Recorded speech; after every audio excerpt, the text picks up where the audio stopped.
Kalau begitu, artinya dia tidak menyebarkan berita bohong mengenai ijazah palsu. Itu yang dikatakan oleh Husainuddin. Untuk itu, karena merasa Bambang Tri tidak menyebarkan berita bohong, mereka melakukan gugatan perdata dan juga mendatangi DPR, ternyata kandas. Jadi sahabat sekalian, ya, saya juga paham ini kandasnya itu sekali lagi bukan karena tidak ada bukti, tetapi pengadilan tidak mau menggelar pembuktian, satu, sehingga mengatakan tidak berwenang, ya, mereka mengadili perkara tersebut. Dan yang kedua adalah DPR tidak mau menggunakan hak inquiry-nya.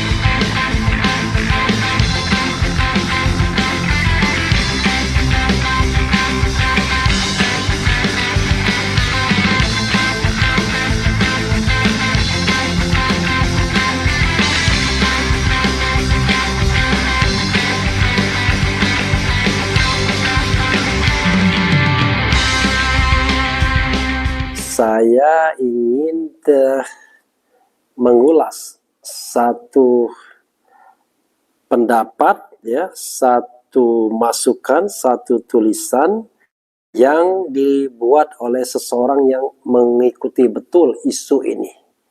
Kenapa saya bisa pastikan itu?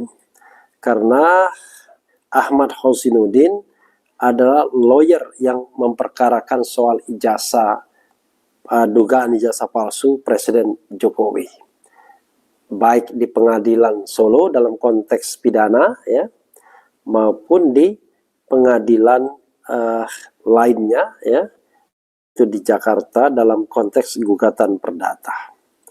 Dan Husainuddin mengatakan bahwa ijazah Jokowi palsu, hanya saja kekuasaan melindunginya.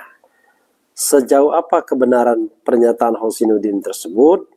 Coba kita bacakan tulisannya ini, ya. Saya ingin membacakan tulisannya saja karena mata sudah mulai agak sakit sedikit, ya. Mungkin karena dipaksa berakomodasi terhadap tulisannya kecil-kecil ini, ya. Jadi saudara sekalian, coba kita bacakan dan saya akan sedikit-sedikit saja mengomentarinya, karena saya paham juga kasus ini. Harusnya DPR membuat hak angket harusnya, tapi tidak pernah kunjung tiba, ya. Adanya angket tentang haji, ya. Angket tentang pemilu juga tidak dibuat. Angket tentang haji bisa dibentuk karena ada kepentingan atau konflik internal sesungguhnya, ya. Antara siapa dengan siapa kita sudah tahu, ya, antara Gus dengan Gus, ya, gitu, Gus-Gus, ya. Sahabat sekalian, coba kita bacakan, ya. Saya mau bacakan saja cara yang agak nyeleneh mungkin, yaitu agak berpuisi sedikit lah cara membacakannya. Ini yang disampaikan oleh Husainuddin. Demokrasi.id. Jokowi terbukti tak memiliki ijazah asli, namun kekuasaannya sebagai presiden selalu melindunginya. Itu kata Husainuddin atau yang ditulis Husainuddin, ya. Oke. Oleh Ahmad Husainuddin SH, seorang advokat. Kasus ijazah palsu Jokowi telah masuk seantero negeri. Nyaris tidak ada satupun dari rakyat Indonesia ini yang tidak mengetahui kasus ijazah palsu Jokowi. Kalau rakyat umum mungkin hanya berasumsi tentang kasus ini, tapi tidak bagi kami. Kami telah melakukan tindakan pengujian secara hukum, baik dalam lapangan hukum pidana maupun perdata, yang hasilnya telah terbukti secara sah dan meyakinkan bahwa ijazah asli Jokowi tidak pernah ada, ya, at least ijazah aslinya tidak pernah ada.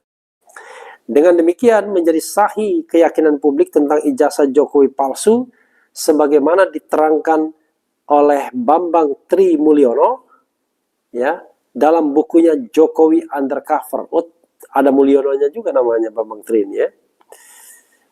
Kami telah melakukan serangkaian proses pembuktian secara hukum tentang kepalsuan Jokowi, kepalsuan ijazah Jokowi. Hal itu dibuktikan berdasarkan putusan nomor 318 ya PN Surakarta dan putusan 319 PN Surakarta, jungto putusan 271 PT Semarang ya, Pengadilan Tinggi Semarang, dan putusan nomor 278 jungto putusan nomor 4850 dan putusan nomor 4851 ya Pitsus kasasi ya. Kemudian ini putusan ya, putusan nomor sekian PT Semarang, kemudian PT Semarang juga, kemudian jungto putusan pidana khusus ya, ini kasasinya. Oke. Isi putusan tersebut adalah kasus Gus Nur dan Bambang Tri yang menegaskan bahwa ijazah palsu Jokowi bukan kabar bohong, melainkan hanya dianggap kebencian berdasarkan sara. Pasal kabar bohong dibatalkan oleh PT Semarang, dikuatkan MA, karena sepanjang persidangan ijazah asli Jokowi tidak pernah ada, sehingga dapat disimpulkan bahwa ijazah Jokowi palsu. Itu logikanya ya.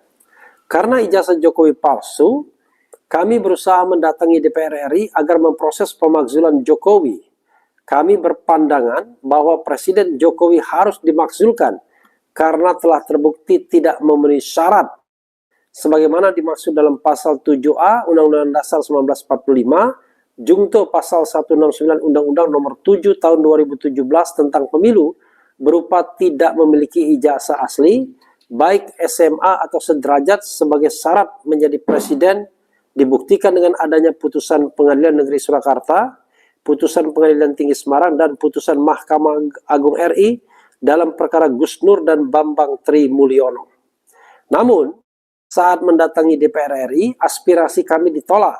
Puan Maharani selaku Ketua DPR RI yang sebelumnya mempersilahkan masyarakat untuk mengadukan kepada DPR asal memiliki bukti, ternyata saat kami hendak mengajukan bukti ke DPR, aspirasi kami ditolak. Semestinya DPR segera bersidang untuk memakzulkan Jokowi karena terbukti tidak memenuhi syarat sebagai presiden, karena syarat untuk menjadi presiden minimal berpendidikan SMA yang dibuktikan dengan ijazah yang asli, bukan ijazah palsu. Namun upaya ini kandas sebab utamanya Jokowi masih berkuasa sehingga DPR tidak berani bertindak. Kami juga berupaya menggugat secara perdata kasus ijazah palsu Jokowi ini ke PN Jakarta Pusat. Seperti yang kami duga, pengadilan mengkandaskan upaya kami dengan dalih tidak berwenang mengadili perkaranya.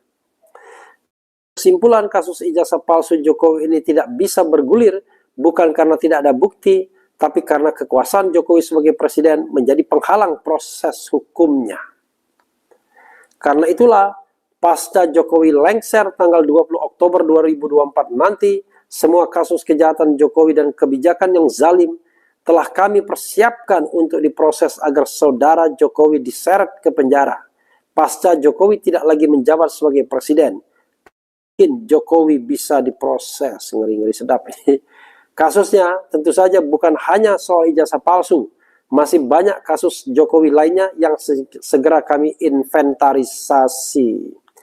Ada kasus kebohongan mobil SMK, kasus pembantaian KM50, kasus tragedi Kanjuruhan, kasus tragedi 894 KPPS yang mati pada pemilu 2019, kasus perampasan tanah rakyat berdalih PSN di Rempang, perampasan tanah rakyat berdalih PSN di PIK 2, kasus perampasan tanah rakyat berdalih proyek IKN di Kaltim, kasus perampasan hak buruh melalui Undang-Undang Omnibus Law Cipta Kerja, kasus pembungkaman HTI dan FPI, kasus penistaan agama, kasus tuduhan terorisme pada ulama dan aktivis, kasus mendiskreditkan ajaran Islam khilafah, kasus pecah belah umat Islam, kasus pecah belah parpol dan perampasan kedaulatan partai politik, dan berbagai kejahatan dan kezaliman lainnya harus dibawa proses hukum di pengadilan untuk dimintai pertanggungjawaban di muka hukum. Untuk itulah pada Sabtu tanggal 21 September 2024 nanti ya, atau bertepatan dengan 1 bulan jelang lengsernya Jokowi, kami berkumpul dengan sejumlah advokat, ulama, tokoh, bangsa, dan aktivis nasional untuk menyampaikan pernyataan sikap. Pernyataan ini menjadi dasar konsolidasi untuk menyeret saudara Jokowi ke muka hukum. Ya, saudara sekalian, itu yang disampaikan oleh sastrawan politik Hozinuddin, ya, yang keras orangnya, yang tanpa tedeng aling-aling kalau mengatakan. Tapi memang soal ijazah palsu itu, ya, apa yang dikatakan Hozinuddin bukan kaleng-kaleng, karena dia mengikuti betul prosesnya, terutama ketika menjadi pengacara Bambang dan Gus Nur dalam kasus tindak pidana yang dikenakan kepada Gus Nur dan Bambang Tri, yaitu tindak pidana menyebarkan berita bohong. Dan ternyata, ya, itu tidak bisa dikategorikan menyebarkan berita bohong tentang ijazah palsu tersebut, karena selama sidang di Pengadilan Negeri Surakarta, itu pun tempat sidangnya dibuat sedemikian rupa, tidak di Jakarta, tidak juga di Jawa Timur atau Surabaya, tetapi di Surakarta, dengan alasan bahwa saksinya kebanyakan dari Surakarta atau Solo. Ternyata enggak juga. Di sidang itu mula-mula Bambang Tri dan Gus Nur dihukum karena menyebarkan berita bohong atau hoax. Tapi di pengadilan Semarang, Tinggi Semarang, tidak demikian. Yang terjadi adalah itu, tapi menyebarkan kebencian berbau sara. Jadi bukan berita bohongnya yang kemudian bisa dihukum. Kalau begitu, artinya dia tidak menyebarkan berita bohong mengenai ijazah palsu. Itu yang dikatakan oleh Hozinuddin. Untuk itu, karena merasa Bambang Tri tidak menyebarkan berita bohong, mereka melakukan gugatan perdata dan juga mendatangi DPR, ternyata kandas. Jadi saudara sekalian, ya, saya juga paham ini.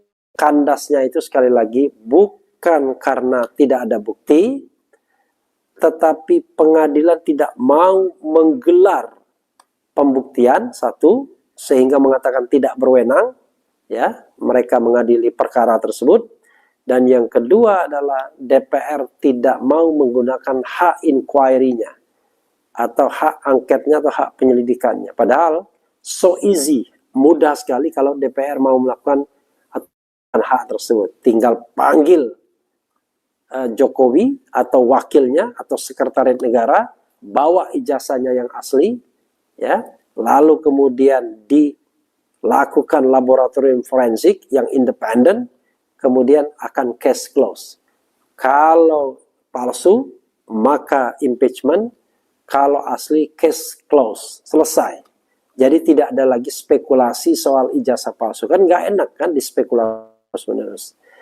Tapi apa boleh buat, rupanya istana lebih menghindari untuk berdebat soal ijazah ini.